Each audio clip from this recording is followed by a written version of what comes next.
같이 자리에서 일어나셔서 부활절 둘째 주일 예배를 드리겠습니다.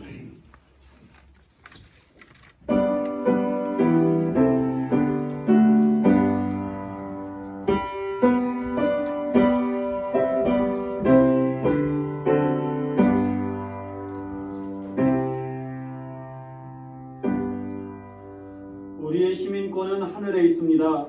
그곳으로부터 우리는 구주로 오실 주 예수 그리스도를 기다리고 있습니다.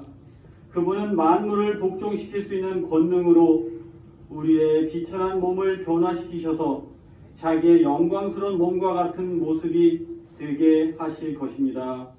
아멘.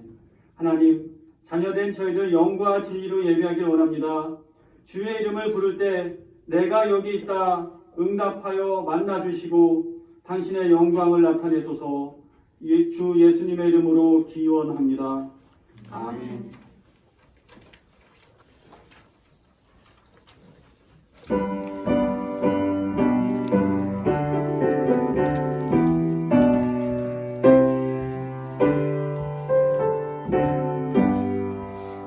주 예수 이름 높이요 더 찬양하여라. 금별 유관을 들여서 만유의 송사하랴. 금별 유관을 들여서 만유의 송사하랴. 주 예수 당한 고난을 못 잊을 죄이여. 내 귀한 몸에 바쳐서 만유의 수찬양. 내 귀한 몸에 바쳐서 만유의 수찬양. 이 지구 위에 거하는 온 세상 사람들 그 크신 이름 높여서 만유의 수찬양. 그 크신 이름 높여서 만유의 수찬양.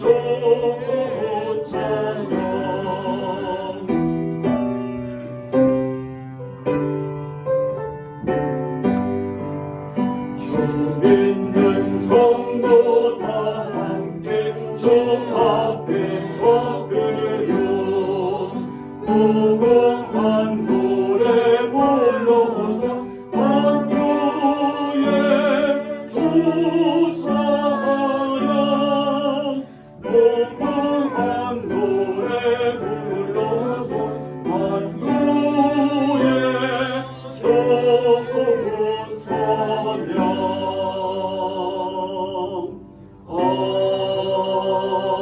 아멘.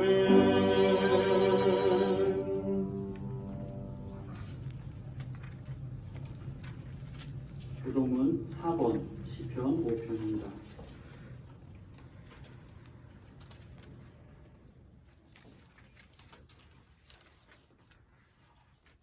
여호와여, 나의 말에 귀를 기울이사 나의 심정을 헤아려 주소서. 나의 왕 나의 하나님이여, 내가 부르짖는 소리를 들으소서. 내가 주께 기도하나이다. 여호와여, 아침에 주께서 나의 소리를 들으시리니 아침에 내가 주께 기도하고 바라리이다. 주는 죄악을 기뻐하는 신이 아니시니 악이 주와 함께 머물지 못하며 오만한 자들이 주의 목전에 서지 못하리이다. 주는 모든 행악자를 미워하시며 거짓말하는 자들을 멸망시키리이다. 여호와께서는 피 흘리기를 즐기는 자와 속이는 자를 싫어하시나이다.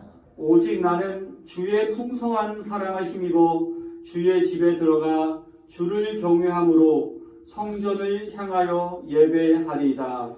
여호와여, 나의 원수들로 말미암아 주의 의로 나를 인도하시고 주의 길을 내 목전에 걷게 하소서. 아멘. 자비하신 하나님, 부활의 첫 열매가 되신 주님의 이름을 찬양합니다. 세상살이에 지쳐 중심을 잃고 어둠의 땅에서 헤매던 저희의 신음을 들으시고 구원의 은혜를 베풀어 주시니 감사합니다. 두려워하며 주저했던 자리에서 털고 일어나겠습니다. 빛이 어둠 가운데 임하고 생명이 죽음을 딛고 일어났음을 기뻐하며 부활하신 주님과 함께 낮은 땅 갈릴리로 내려가겠습니다. 우리의 목자가 되어 주십시오. 주님, 죄의 휘황한 유혹 아래에서 재물과 권력에 대한 탐욕으로 신음하는 이 땅을 불쌍히 여겨 주십시오. 죽음의 권세 아래 짓눌려 눈물 짓고 있는 이들에게 부활의 기쁨을 허락해 주십시오. 우리가 생명의 복을 전하는 일꾼이 되게 해 주십시오. 예수님의 이름으로 기도드립니다. 아멘. 만일 우리가 죄 없는 사람이라고 말한다면 우리는 자신을 속이는 것이고 진리를 저버리는 것이 됩니다. 그러나 우리의 죄를 하나님께 고백하면 진실하시고 의로우신 하나님께서는 우리의 죄를 용서하시고 우리의 모든 불의를 깨끗이 씻어주실 것입니다. 아멘. 다 같이 우리의 죄를 고백합시다.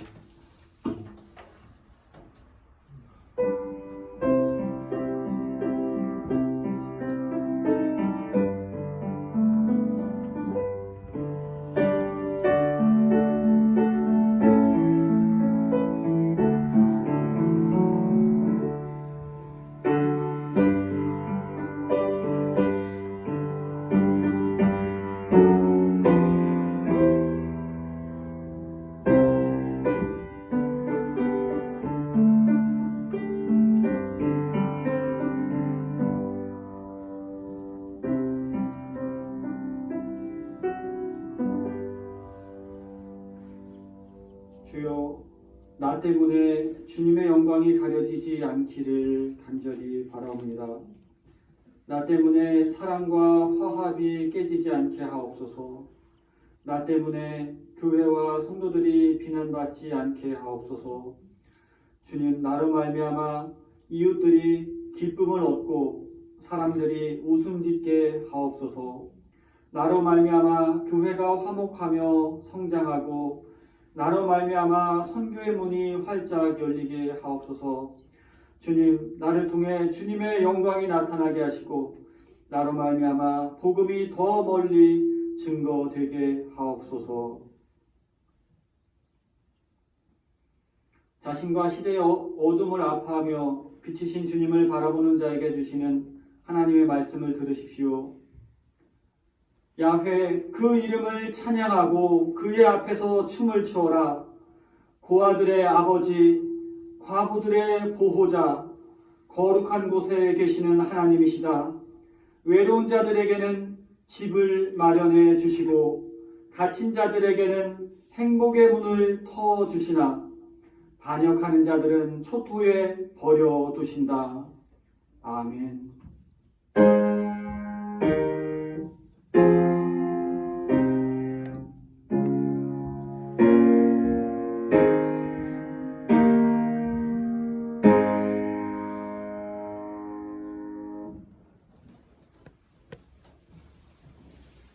오늘 우리에게 주시는 하나님 말씀은 신약 성경 요한 1서입니다. 제가 가진 성경으로 신약 460면 되겠습니다.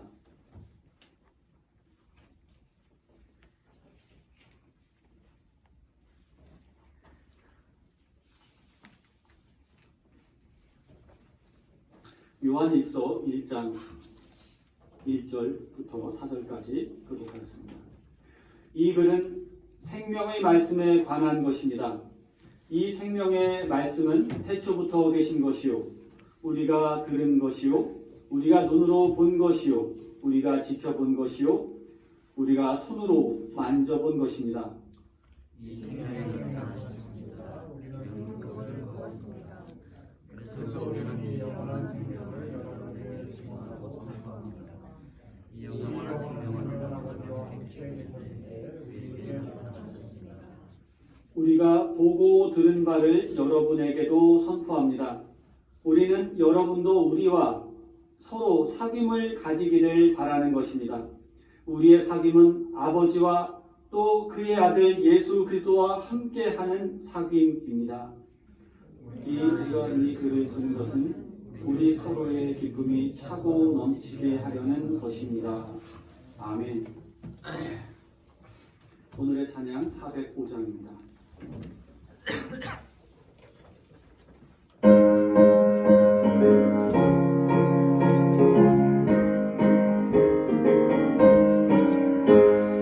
소의 진처럼 발에 얹기세 우리 마음이 평안하리니 항상 기쁘고 복이 되겠네 영원하신 발에 얹기세 조의 발에 크신 발에 얹기세 조의 발에 영원하신 발에 얹기세 날이 갈수록 주의 사랑이 광명하게 비치고 천성 가는 길 편히 가리니 영원하신 발에 얹기세 주의 발에 크신 발에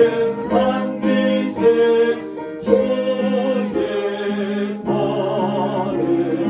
영원하신 발에 얹기세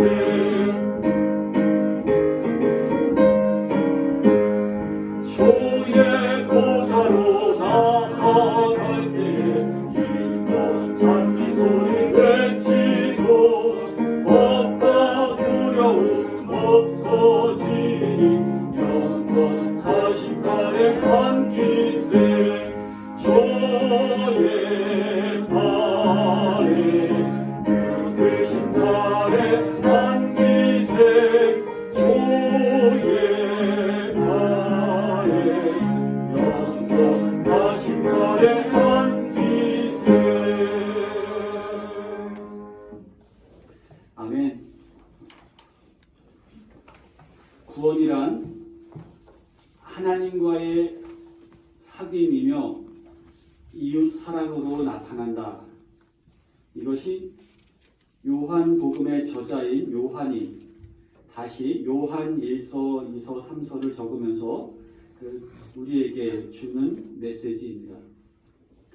그것을 가능하게 하는 생명의 말씀, 그것에 대해서 이야기하고 있습니다. 그 말씀은 천지가 창조되기 전부터 계셨습니다. 우리는 그 말씀을 듣고 눈으로 보고 실제로 목격하고 손으로 만져보았습니다. 이렇게 증언합니다. 이것을 저는 말씀 경험이라고 이런 표현을 생각해봤습니다. 말씀 경험이다. 왜냐하면 예수님은 태축도 예수님 자신이 말씀이고 말씀을 통해서 우리가 예수님을 알기 때문입니다. 그런데 이 말씀이라는 것이 추상적인 어떤 생각이나 어떤 사고에서만 머무르는 것이 아니라 이 말씀은 경험되어지는 것이다. 보았고 들었고 계속 지켜봤고 그리고 손으로 만져보기까지 했다. 이 표현으로 봤을 때 이 말씀은 추상적인 것이 아니라 실체적으로 경험되어지는 것이다. 그럼 우리 삶에서 어떻게 경험되어지느냐? 성도는 이 말씀을 살아냄으로써 이 말씀으로 살아감으로써 예수님에 대해서 실제적이고 직접적인 경험을 하게 되는 것입니다. 우리 믿음의 대상인 예수님은 전설이나 동화에 등장하는 그런 가공된 인물이 아니죠. 그분은 실체로서 이 세상에 오셨습니다. 이것이 굉장히 중요합니다.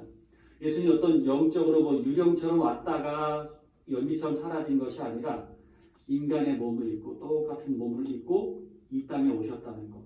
그리고 그분의 십자가 고난 역시 극심한 육체에 짊어진 그 고난이었다는 것. 그리고 부활 역시 영의 부활이 아니라 몸의 부활로서 이루어졌다는 것입니다. 그래서 우리가 사도신경에 고백하기를 몸이 다시 사는 것과 이것을 고백하는 것을 기억하시기 바랍니다.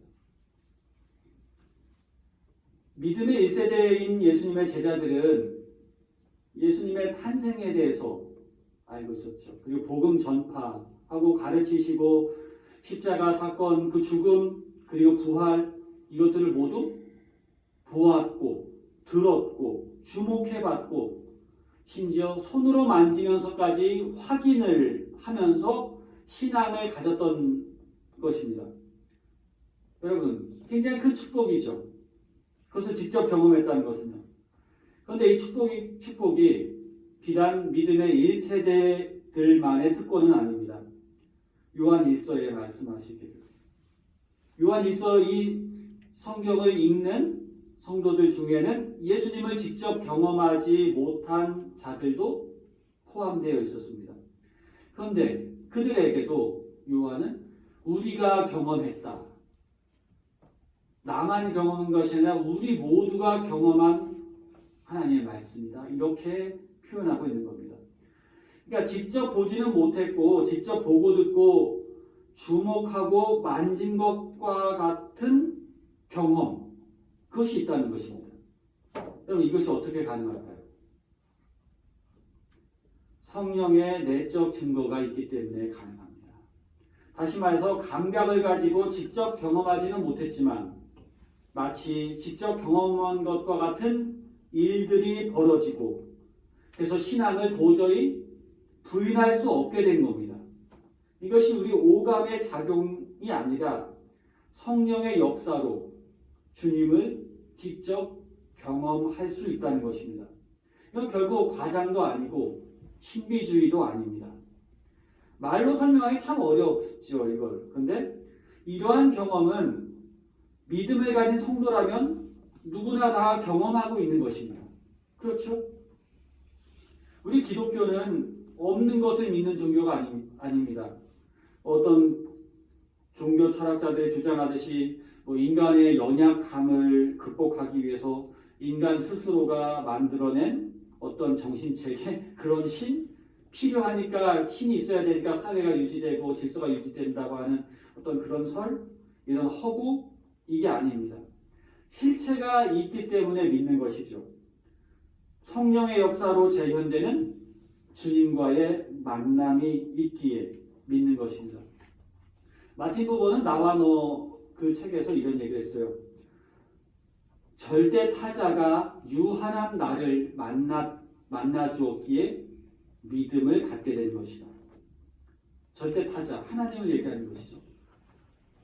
스스로 홀로 자유로우신 하나님, 그분이 이 먼지 같고 아무 보잘것없이 있는 유한한 인간을 만나주셨다. 그러기에 믿음이 가능하다는 거죠. 여러분 생각해 보세요. 하나님이, 이거 어려운 말로 하는데 여러분이 하루살이 하나를 찾아보세요. 하루살이 하나를 여러분이 만났다고 생각해 보세요. 무슨 가치가 있겠습니까? 무슨 의미가 있겠습니까? 그런데 그 절대 타자이신 영원하신 하나님이 유한하신 나를 만나 주셨기에 거기에서 아무것도 알 수 없는 그 유한한 지식도 없고 이 존재가 믿음이라는 것을 알게 되고 하나님이라는 놀라운 분을 알게 되었다는 것입니다. 여러분, 그래서 우리가 자신감을 가지고 당당할 필요가 있습니다. 여기에 위축될 필요가 없습니다. 생각해보세요. 엄청난 여러분 중에 좀 놀라는 사람이 없어요, 지금. 예? 절대 타자가, 다시 유식하게 표현해볼게요. 절대 타자가 유한한 나를 만나주셨다. 거기에서 신앙이 시작됐다는 겁니다. 나는 소중한 사람입니다. 여러분, 얼마나 가치로운 존재입니까? 가치가 없는데 가치 있다고 그렇게 대해주시니까. 나는 소중한 사람이다. 바른 생각입니다. 건강한 삶의 시작입니다. 자기 자신을 사랑하는 사람이 남을 사랑할 수가 있습니다. 여러분, 자기 자신을 사랑하면 좋은 거 먹죠. 나쁜 거 멀리 하죠. 그렇죠? 건강하고 바른 삶의 시작입니다. 나는 소중하다. 여러분, 예수님을 만난 사람은 나의 소중함을 깨닫게 됩니다. 그런데 예수님을 만나지 않은 사람들은 얼마나 힘이 듭니까? 그 삶 자체가 굉장히 힘들어요. 스트레스의 연속이고요. 내가 왜 사나? 내가 왜 이렇게 살았나? 또 앞으로 어떻게 살아가야 되나? 후회와 절망으로 점철되어 있습니다. 예수님을 실체로서 우리가 만나고 만지고 경험하고 그분의 말씀을 직접 들을 필요가 있는 것입니다. 실체로서 예수님은 우리에게 나타나셨습니다. 그것을 우리는 성육신이라고 합니다. 인류 최대의 기적은 여러분 성육신입니다. 절대 타자가 그 유한한 인간의 모습을 입고 오셨다. 이것이 인류 최대의 기적 아닙니까? 다른 기적이 없습니다. 2절에 보면 이 생명이 나타나셨습니다. 우리는 그것을 보았습니다. 그래서 우리는 이 영원한 생명을 여러분에게 증언하고 선포합니다. 이 영원한 생명은 아버지와 함께 있었는데 우리에게 나타나셨습니다. 이렇게 말씀합니다. 역사적으로 인간은 신비한 지식이나 이성에 의한 사고, 고상한 도덕, 혹은 강한 권력, 대단한 재물, 이걸 통해서 어떤 영원한 것을 추구하죠. 영원한 것을 얻고자 하죠. 소유하고자 하죠.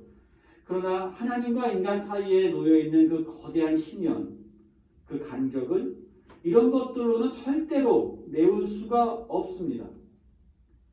그게 인간의 착각인 것이죠. 인간의 힘으로는 영생을 얻을 수가 없습니다. 그런데 이 영원한 생명, 그 영원한 생명이 이 땅에 나타났다. 그 생명이 우리에게 나타났다고 이렇게 증언하고 있습니다. 그 말씀은 이전에 요한일서 1장의 맨 첫 줄에 얘기했죠. 그 말씀은 천지가 창조되기 전부터 계셨습니다.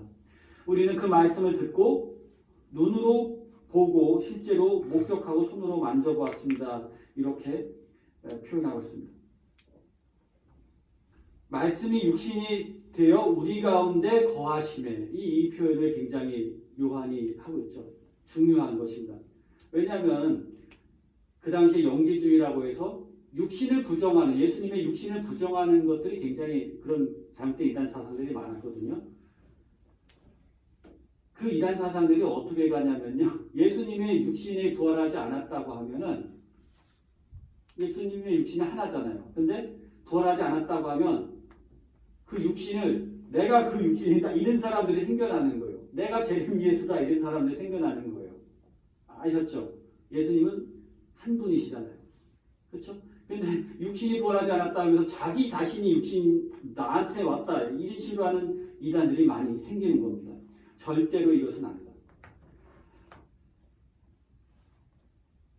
영원한 생명, 삶과 죽음의 공포 속에 있는 모든 자에게 그 해답을 주시는 기초가 되는 것입니다. 하나님께서 이 땅에 오심으로써 우리에게 영원한 생명의 길이 열렸습니다. 그리스도는 보이지 않는 하나님의 형상이요 모든 창조물보다 먼저 나신 자, 그분이 바로 하나님의 본체라고 고백합니다. 즉 하나님께서 우리의 눈과 귀에 지각되도록 나타나서 인간의 힘과 지혜로는 도저히 해결할 수 없는 죄와 죄의 세력들, 그리고 인간 죄의 현상들의 해결책이 제시된 겁니다. 때문에 성육신이 인류 역사에 있어서 최대의 기적이라고 할 수 있습니다. 새로운 역사가 그래서 시작이 된 것이죠.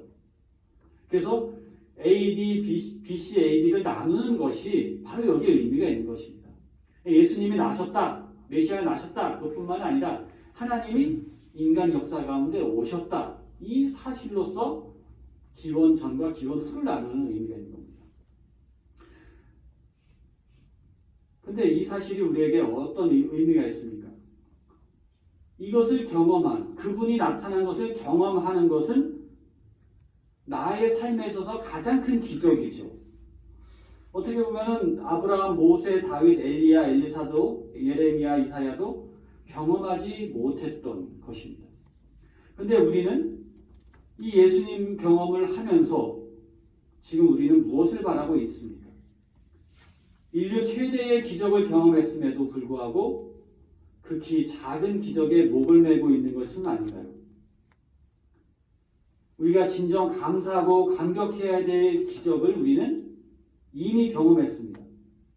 우리에게 주어진 마땅한 도리는 인류 최대의 기적을 베푸신 하나님께 감사하며 그렇게 인생을 살아가며 또 하나님과의 교제 안에서 살아가는 것입니다. 3절에 보면은 우리가 여러분에게 보고 들은 바를 전하는 것은 여러분들도 우리처럼 아버지 하나님과 교제하는 자들이 되게 하기 위해서입니다. 이렇게 말합니다. 하나님과 사귐이 있기를 위해서 전한다는 것입니다. 이 사귐을 코이노니아라고 하죠. 십자가를 이렇게 그면은 하나님과 인간과의 사귐, 그리고 인간과 인간과의 사귐. 저는 여기다 동그라미 하나 이렇게 추가하면 인간과 생태계와의 조화로운 사귐. 이것이 포함이 되는 거죠. 근데 여기에서 말하는 이 사귐은 특별히 하나님과의 교제, 여기에 초점이 있습니다. 그리스도께서 십자가에 달려 돌아가시고 부활하심으로 말미암아 우리로 하여금 하나님과 온전한 사귐을 가능케 하신 것입니다. 즉 예수 그리스도께서 하나님과의 화목 제물이 되셔서 이것이 가능해진 겁니다. 그리하여 예수님을 믿는 믿음으로 하나님과 인간이 아름답고 영원한 교제는 이제 시작이 된 겁니다. 이 사귐의 대상은 분명히 영생을 주시는 하나님인데요. 그런데 안타깝게도 많은 사람들이 하나님과 사귄다고 하면서도 돈과 명예와 권력과 자아와 지식과 또 인기, 여기와 더 깊은 교제를 나누고 있다는 것입니다. 말하자면 하나님과 세상을 동시에 사랑하는 것입니다. 하나님은 우리와의 교제를 위해 독생자까지도 십자가에 내어주셨습니다. 당신 아들의 피로 우리를 사셨습니다. 그리고 그러한 사귐은 우리에게 영생에 이르게 합니다. 그러므로 하나님과의 사귐을 소홀히 하지 마십시오. 신랑 되신 하나님과 내밀하고도 깊은 사귐을 우리가 가져야 될 것입니다. 그 사귐에는 기쁨이 있습니다. 그 4절에 보면 우리가 이 글을 쓰는 것은 우리 서로의 기쁨이 차고 넘치게 하려는 것입니다. 이렇게 말하고 있습니다. 이 생명의 말씀이 주어진 자들에게 바로 주어진 것은 필연적으로 주어진 것은 기쁨입니다. 봄이 되면은 봄이 되니까 기쁘죠. 초록색 그 빛깔만 봐도 기쁘고 봄비가 내린 뒤에 맑게 된 그 하늘을 봐도 기쁘고 왜요? 거기에는 생명이 있기 때문에 기쁜 겁니다. 생명의 말씀이 주어진 자들에게 기쁨은 필연적인 겁니다. 여러분, 좀 더 구체적으로 왜 그 기쁨이 필연적인가를 한번 보겠습니다. 첫째, 그 기쁨은 하나님의 속성입니다. 하나님은 자기의 행사로 인하여 즐거워하신다고 하셨습니다. 당신의 구원 사역을 이루시면서 기뻐하신다고 했습니다. 창조주께서 기뻐하시면 또 피조물들도 기뻐하는 것이 당연하죠. 이것이 자연스러운 겁니다. 하나님의 속성, 기쁨. 그 하나님을 모시는 나는 기뻐할 수밖에 없는 겁니다. 또 기쁨은요, 하나님께서 믿는 자에게 주시는 성령의 선물입니다. 성령의 9가지 열매 중에 사랑과 희락과 화평할 때 그 희락, 그것이 기쁨이죠. 두 번째 열매가 기쁨입니다. 성령께서 주신 열매 두 번째 기쁨. 여러분 기쁘십니까? 잘 생각해 보세요. 내가 기뻐하냐? 혹시 그만 안 기뻐하냐? 일단 안 기뻐하냐? 왜 안 기쁜가? 무엇 때문에 나는 안 기쁜가? 여러분 생각해 보십시오. 그것이 내가 과연 안 기뻐해야 되는가? 예? 기뻐해야 될 이유가 더 많습니다. 마음에 거룩한 영이신 성령과 동행하는 사람은 그 마음의 기쁨을 소유하고 삶의 기쁨이 나타나는 겁니다.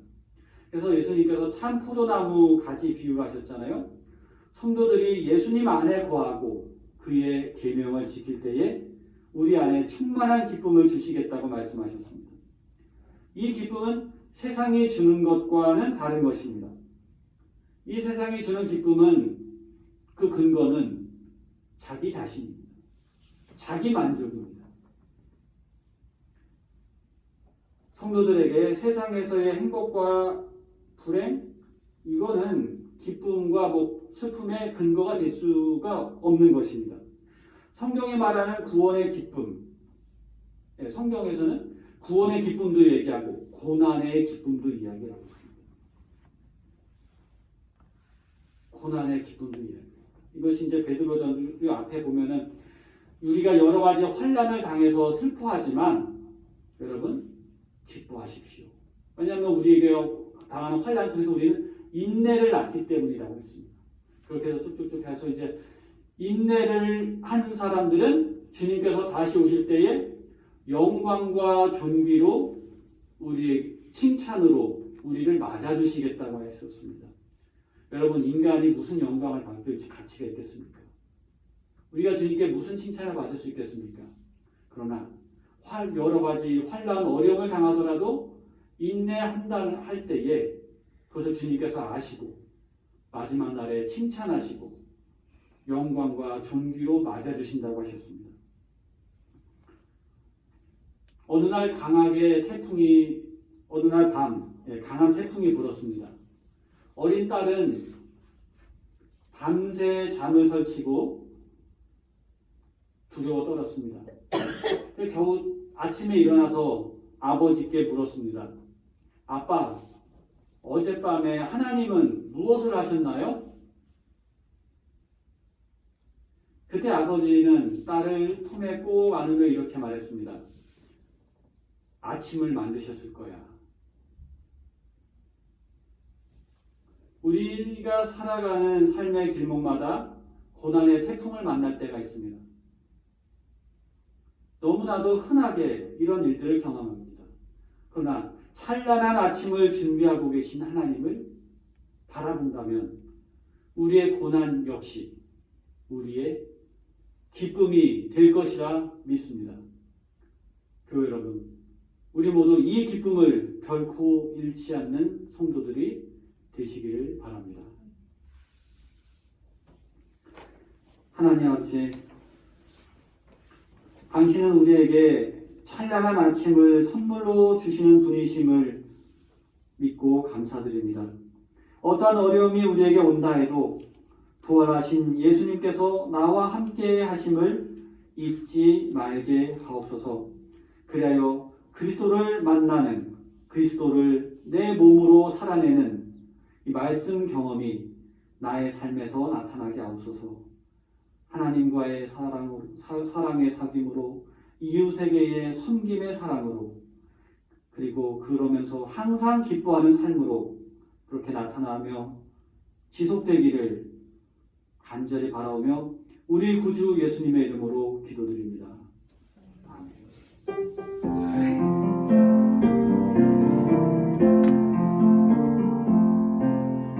이 말씀 따라 사는 동안 지치지 않게 하시고 이 말씀 따라 사는 동안 주님 나라 이루소서.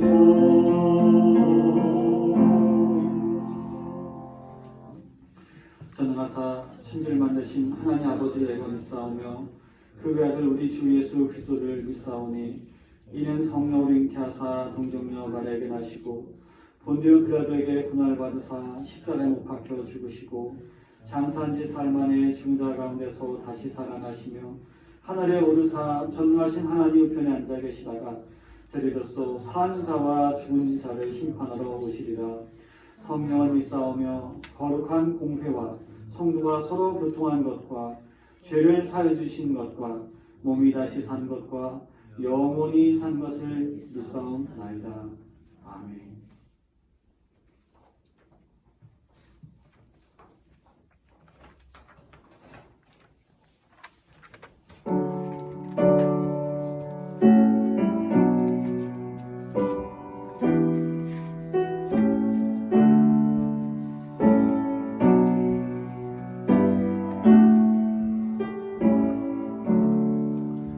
내 주님은 살아계셔 날 지켜주시니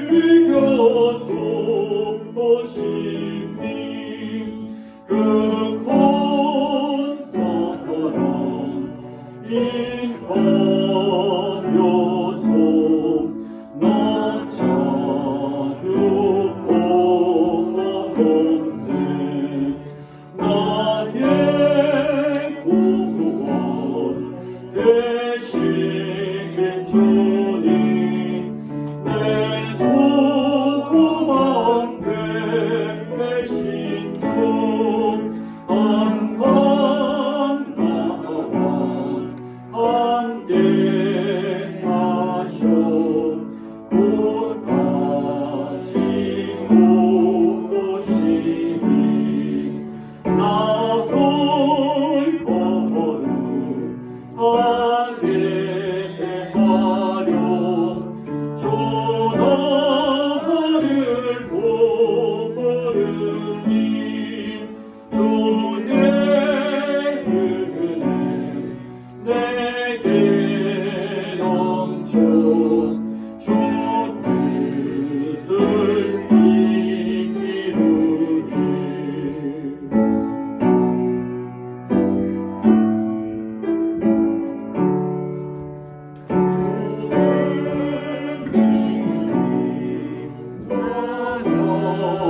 가지고 주와 한숨 따르며 주님 다시 강림할 때 날 영접하시니 아멘.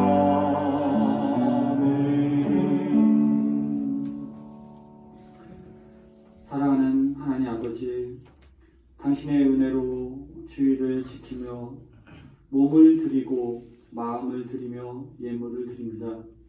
주님은 모자란 것을 채우시고 부족한 것을 넘치게 해주시는 능력의 주님이신 줄을 믿습니다.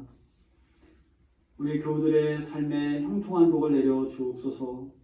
거동이 불편한 분에게는 다시 움직일 수 있는 힘을 허락해 주시기를 기도드립니다. 마음에 상처가 맺혀서 괴로운 분에게는 그것이 다 풀리고 용서하고 잊을 수 있는, 평안할 수 있는 은혜를 허락해 주시옵소서. 자녀들의 진로를 인도하여 주시옵소서. 하나님 기뻐하시는 길로 달려가게 하시고 그 모든 과정이 비록 힘들고 어렵다 할지라도 주님과 함께함으로 그 안에 큰 기쁨이 있기를 간절히 기도드립니다. 우리들 마음의 소원, 기도의 제목에 선한 응답을 허락해 주시기를 간절히 기도드립니다. 주여, 저희로 하나님 주신 은사를 발견하여 섬김을 드리게 하시고 주신 능력을 개발하여 각자의 삶의 터전에서 성실한 삶의 열매들을 맺어가게 하옵소서.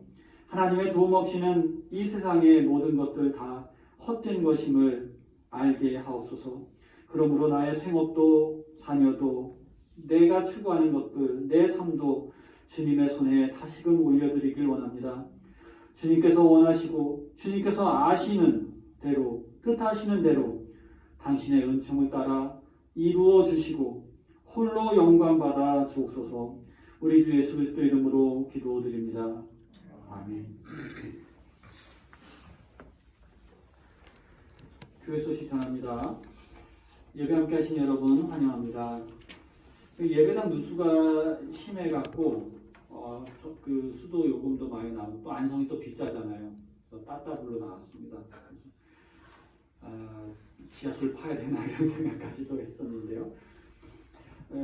문제의 요인이 저쪽 계량기에서 이쪽 마당까지 온 것까지는 괜찮아요. 근데 마당에서 뇌줄기가 갑니다. 뇌줄기인데 아마 땅을 파보니까 이쪽 같아요.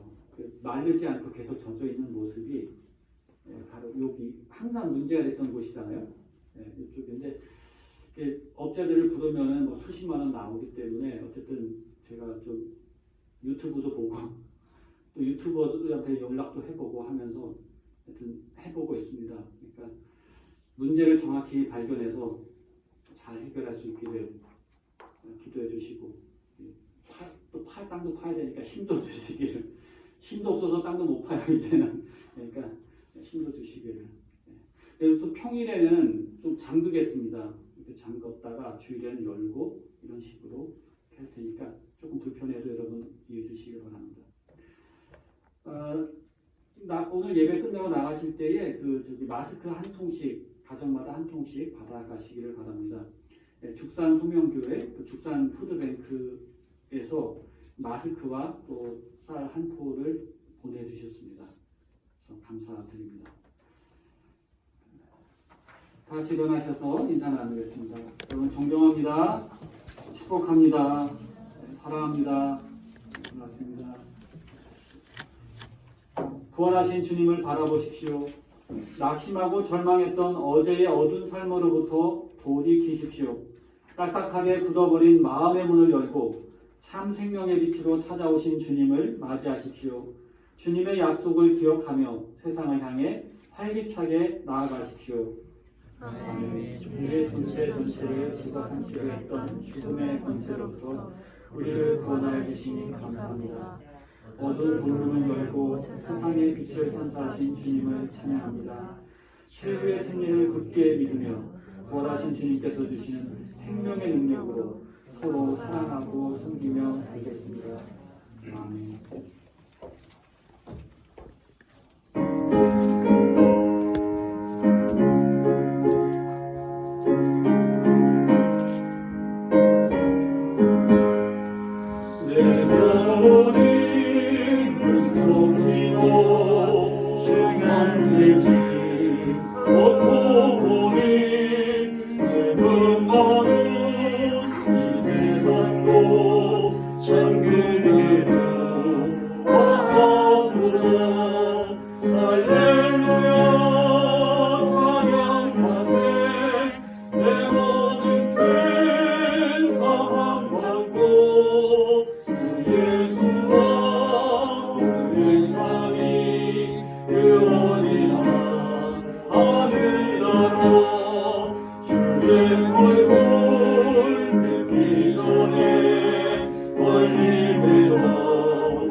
죄와 죽음의 권세를 깨뜨리시고 부활하시어 인류의 빛과 생명이 되신 우리 주 예수 그리스도의 은혜와 아들을 보내 세상에 소망을 주신 하나님의 끝없는 사랑하심과 세상 끝날까지 우리를 떠나지 않고 동행해 주시는 성령님의 교통하심이 사랑하시는 자녀들 백성교회 위에 교들의 삶의 터전 가운데 우리의 지역사회 가운데 영원히 함께 하시기를 간절히 축원하옵나이다. 아멘.